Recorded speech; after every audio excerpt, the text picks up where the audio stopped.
Welcome back to our weekly coaches show, talking about Bradley Central Wrestling here on the BCHS Bear Network. I'm your host, Gary Ownbey, being joined today by head coach Ben Smith and also by one of the Bear wrestlers, Mr. Gavin Sewell. Glad to have you guys here today again. We always enjoy having you in here and promoting Bradley wrestling in whatever shape and way and form we can.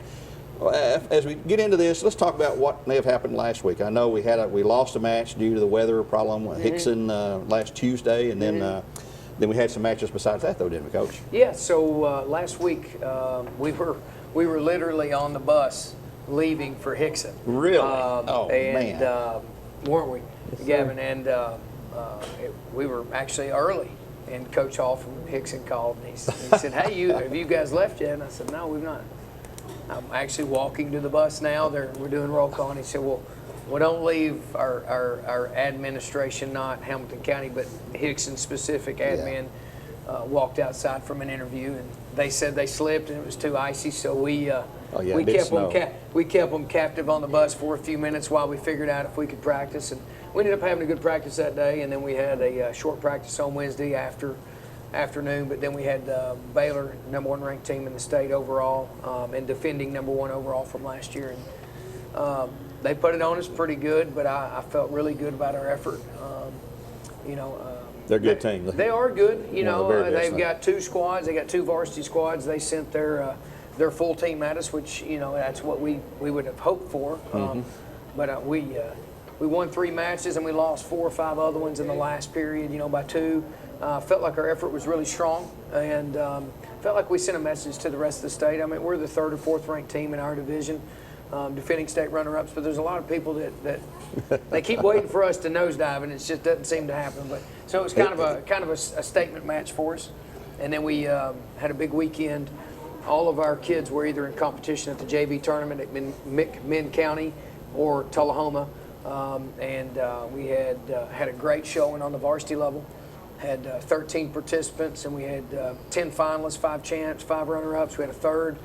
Won the team title by 100 points over MBA, and wow. It was a good weekend. We got to see Independence, and we got to see Oakland, which are some strong Middle Tennessee teams. And our JV, we had about 20-25 kids over there, and man, they just keep impressing. So it was a good weekend. Well, I'm glad to hear all those reports. We're going to talk to Gavin. First question I want to ask Mr. Sewell right here, Gavin Sewell, who's a senior at Bradley and wrestles what weight?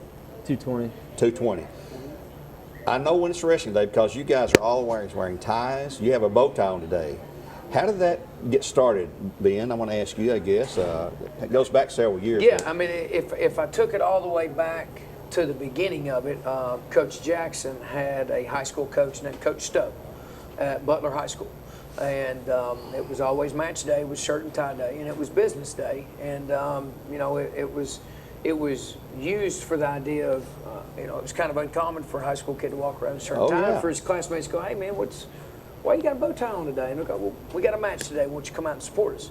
But it's also, it goes back to just having pride and taking care of yourself. And, we like to travel and exude the essence of having pride. I mean, our 3 values on the mat are character, pride, intensity, and our 3 values off the mat are character, humility, integrity, and so I think all that, I mean, wrestling's great, but, if these guys get used to shaving their face and dressing nicely, then maybe they can have a good job interview one day. Yep. But yeah, it goes back to Coach Stowe at Butler High School for Coach Jackson. Well, I see it all the time up here, these kids. I know if they're a wrestler because even the little bitty guys, 102 pounds or 106, whatever it is, from the heavyweights, they're all. And I seen actually last week, I saw you confront one of your wrestlers. Hey, you don't have a tie on. Today's a match day. Yeah, what are you thinking? And you. We handled it. I know you did. I know it. I was there when you handled it. We handled it, yeah. And he had a tie on pretty soon. He had a tie on by the end of the day. Yes, sir. Gavin, let's talk about you. I just heard some things about you that I thought was intriguing. I understand that you've already joined, enlisted, signed up, whatever, with the Army, U.S. Army? Yes, sir. When did that happen? How did that come about? Well, last year, like before the summer, I just decided, man, I can't go through another summer just kind of laying around all day. Like, other than the off-season wrestling, like past that, I just didn't have the drive to do anything. So I'm like, well, I need to do something so I don't get all complacent and just need to do something to get away. What kind of training have you gone through, or have you gone through any kind of training yet? Yeah, so I did pretty much all the basic stuff. So rifle marksmanship, Seaburn stuff, first aid, a lot of running, a lot of walking too. Well, that helps you with wrestling, I guess, and keep Oh, you in yeah. shape there.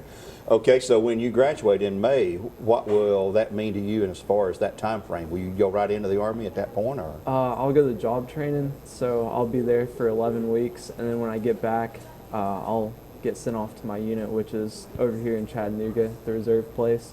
And then I'm looking to become a firefighter as well as doing the Army thing. Well, you've got your future planned out, haven't you? That makes you proud, doesn't it, Sir. Coach, It to does. see guys like that go through your program? Gavin, is if you could take a picture of what we want our kids off the mat to be and to look like and to end up, Gavin Sewell's right up in there. And I'm gonna brag on him while he's here. It's part of the reason why I grabbed him. A couple years ago he was our heavyweight. When there was a year that Chris Cash didn't come out. Because he signed with the Air Force, and he was all about football. So hey, that's fine. Well, Chris was supposed to be our heavyweight that year, and Gavin was our only option. And he wrestled that entire heavyweight season for us, weighing what? 220. 220, 225, and man, he took some lumps that year. And then last season, gets down to 220, qualifies for the state tournament, and really had a successful season. Felt like he fell a little short of what we hoped he would have done at the state tournament, but now he's knocking on the door, being one of our captains. He's definitely one of our leaders on and off the mat. And, I can see why. Absolutely, and the fact that he's already joined the service. It's funny. His dad and I grew up on the same street together, so I got to grow up watching his dad, afraid of his dad beating me up. His dad was a really good baseball player and a big guy back in the day, and. It took me a while to realize that, man, this is Sam Sewell's son. Oh my gosh, I better treat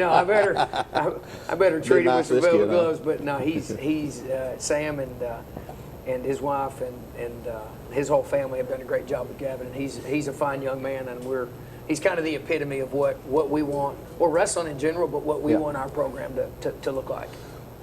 What have you done so far this year? What's your record? I'm 10-3. I've won the Hewitt Trustful tournament, and then I got second at the Tullahoma Invitational. A lot more out there in front of you then. We're just really getting the season underway. Speaking of getting underway, big thing coming up this weekend. You've got, I think, 42 teams at the last count, or is it changed? Well, it's changed, and I was ribbing Coach Jackson a little bit over in the gym. Everybody, we got 40 teams. Well, we overbook because people always drop. Yesterday I had 5 teams drop.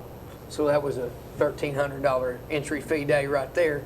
But we're still at 38 teams. Wow. And some of those are partials, but the goal is to overbook because it's we market it as a 32-man bracket, which mimics the state tournament. The goal is to have as full of brackets as possible. In this time of the year, people are getting sick, people are injured. It's close to the holidays, people just might not come. I had a variety of excuses yesterday.